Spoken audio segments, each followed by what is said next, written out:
and Rita in the movie? Well, the problem is if I give you the first half of the answer, it kind of implies an attitude on my part that it should not necessarily imply, okay?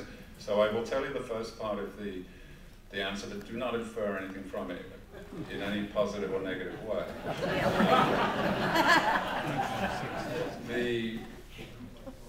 I have, and again, I'm serious, do not infer anything from this, but these are the facts that I had absolutely no say in it whatsoever. Okay, that's point number one. Point number two is I am contractually obliged not to badmouth the movie. But do not read, I'm not trying to give you a coded message.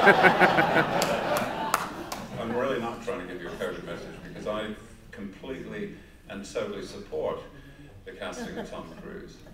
Because it is,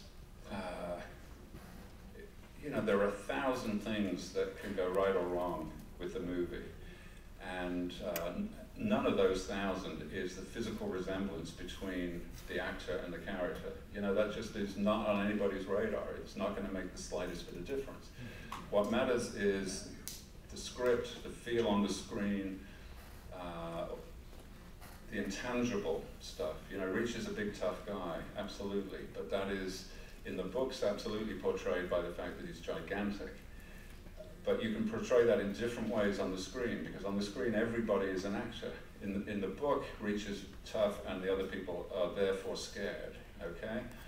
In the movie, the lead character looks, you know, pretends, acts scary, and the other actors act scared because they're actors. You know, they control both ends of the deal in the movie. And so how it looks on the screen is not going to be any kind of a problem. I completely understand that everybody is going to be in exactly the same boat that I was in, which is that I'm thinking, what? And I completely understand that, but like I said, before I was a writer, I was in TV, and so I've done a related business, and in fact, the TV company I worked for had a movie arm, and we made some movies, and in fact, the first movie we ever made won 2 Oscars. So, you know, I've done this before, and I've seen how this works, and what happens is, ironically, to faithfully transfer the feeling of the page to the screen, you have to change everything.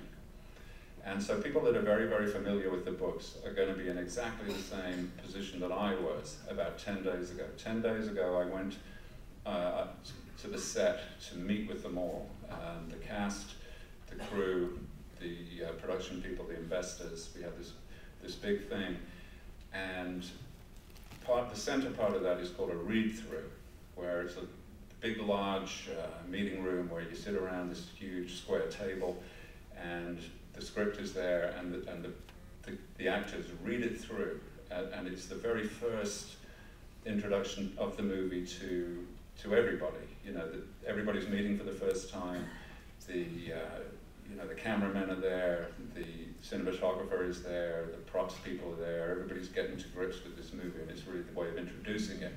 And it feels very, very much like the first jolt of electricity going into Frankenstein's monster.